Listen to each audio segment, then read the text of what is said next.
pour l'instant, nous sommes dans le rêve de faire durer son couple et Maria est avec nous et je crois que vous voulez réagir. Bonjour Maria.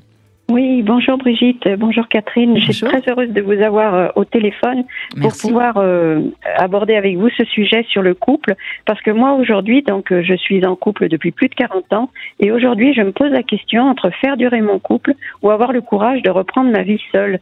Et je voudrais vous expliquer pourquoi je suis dans cette configuration. Eh bien, expliquez-nous, on vous écoute. Voilà. Donc, en ce qui concerne le fait de faire durer un couple, donc moi, je fais durer mon couple depuis plus de 40 ans, donc comme je vous le disais. Et au départ, pour moi, il y a eu l'envie et le désir d'être heureux à deux, de fonder une famille, d'élever des enfants, ce que nous avons fait.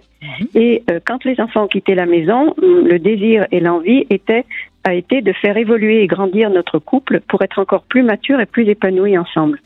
Oui. Donc, moi, je dirais que jusque-là, ça, on a tenu la barre. Et depuis quelques années, moi, j'ai apporté une dimension sensuelle, une grande dimension sensuelle avec mon mari. On s'est intéressé, je l'ai initié et fait découvrir l'approche tantrique. Ce qui s'est passé, c'est que mon mari s'est emparé de cette pratique pour vivre seul, lui, une évolution en me disant que c'est son chemin pour qu'il puisse m'apporter plus tard ce que j'attends de lui.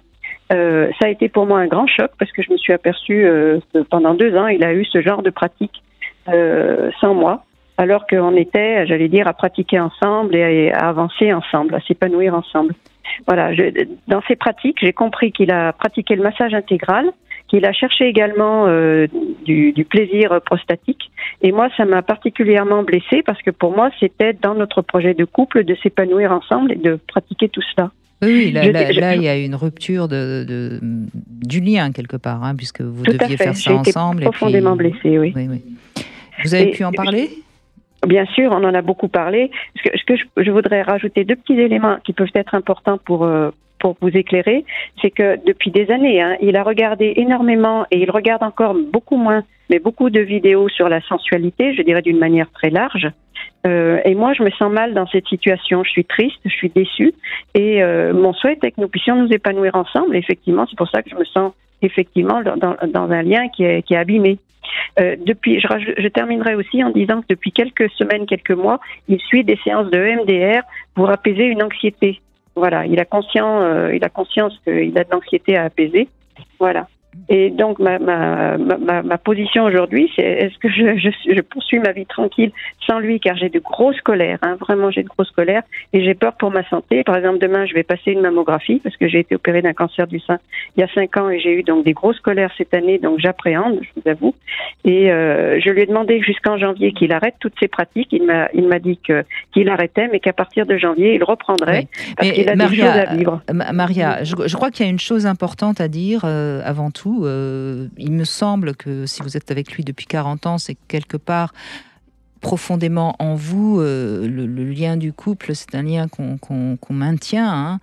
Mais on peut, indépendamment du lien du couple qu'on maintient, on peut se respecter et soi-même s'épanouir et avancer dans sa progression intérieure.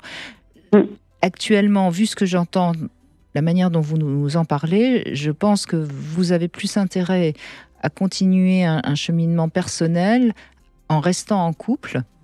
Et il sera toujours temps de voir si ce couple n'a plus de sens pour vous. Je pense que si vous le quittiez aujourd'hui, vous le quitteriez sur le coup de la colère. Et la colère n'est jamais bonne conseillère. Oui, vous ne le quittez pas pour vous, vous le quittez contre lui. Vous le quitteriez plutôt. Oui. Et donc, ce que vous mettez en évidence, c'est qu'il y a pour vous le caractère vraiment évident de avec lui. Et donc, c'était prévu dans la représentation que vous aviez, vous, une fois les enfants partis, que c'était ensemble. Oui. Et que c'est à partir de cette évidence qui est la vôtre que vous êtes triste, en colère, que vous lui en voulez beaucoup. Mais je pense qu'il est important de réaliser que c'est à partir de votre propre évidence à vous. C'est vous qui... je suis d'accord, j'ai conscience de ça. Qui êtes dans c'est soit ensemble, soit sans. Oui. Parce que, bon... Le MDR, ça n'a rien à voir. On n'est pas, là, on est dans quelque chose qui n'est pas contre vous. Hein, on est bien d'accord. Hein, vous le vivez pas contre vous, ça. Bon, en revanche, c'est vrai que les stages de tantra qu'il va faire tout seul, alors que c'est vous qui l'avez initié, c'est pas terrible. Mais en même temps, c'est vous qui lui avez donné le bâton pour vous faire battre, comme on dit vulgairement. Hein, et certainement que il s'est pas rendu compte parce qu'il est parti sur sa pulsion à lui, sur son désir à lui, et c'est là où peut-être il y a une réconciliation à faire. Mais il faut que vous compreniez que c'était pas contre vous, alors que là, visiblement, vous le prenez vraiment contre vous. Et c'est ce qui vous met terriblement en colère. Ce que je comprends, c'est une réaction qui est épidermique en quelque sorte, et c'est normal d'avoir cette réaction-là, mais au fond, c'est pas. Et d'ailleurs, vous dites bien des massages intégrales, il a peut-être même pas l'impression de vous avoir trompé. Lui, il en est persuadé, et il me dit qu'il n'avait pas le choix pour son évolution personnelle. Il faut qu'il passe par là. Pour se soigner, pour se guérir. Enfin, il a l'impression, c'est son ressenti. Oui, mais enfin, il vous raconte ce qu'il a envie de vous raconter aussi. Hein. Je suis, on n'est pas dupes, nous. Hein. On n'est pas dupes. Il me semble qu'effectivement, il y a certainement à renouveler une forme de fidélité à ce qui vous a engagé, vous, dans cette vie après un temps de couple autour des enfants. Puisque ce que vous dites, c'est que vous avez très clairement eu envie de découvrir, de partir un peu plus à la découverte de votre propre sensualité.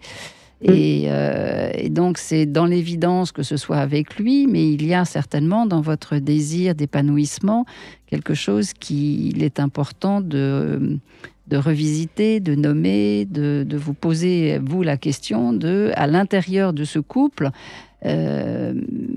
qu'est-ce qui peut favoriser votre propre épanouissement? Parce que tant que vous ne l'évoquez que selon la disponibilité de votre mari, c'est vous qui vous restreignez. Je pense qu'elle est là, la colère.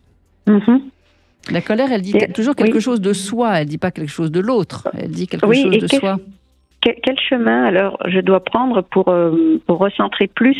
Je comprends que vous me proposez que je m'occupe plus de moi. Alors déjà, Maria, est-ce que vous aimez encore votre compagnon, indépendamment de la colère que vous ressentez pour lui? Oui, bien sûr. Bon, donc voilà, déjà vous avez une réponse. Quand on aime quelqu'un, le quitter, c'est quand même se faire mal. Et donc, est-ce que vous vous sentez capable de pouvoir réussir à un moment ou à un autre à lui pardonner? Alors, pardonner, c'est une chose, Brigitte, mais ce qui est prévu, c'est qu'il va poursuivre ça. Encore une fois, je pense que une colère qui cherche à s'atténuer à partir du changement que l'autre ferait de son propre comportement, c'est vraiment mettre un couvercle sur un désir. C'est évidemment absolument pas sain. Donc, à l'intérieur du couple, ce serait inévitablement source de frustration, c'est-à-dire que son changement serait lié à vous faire plaisir, et ça ne peut pas durer sous cette forme-là.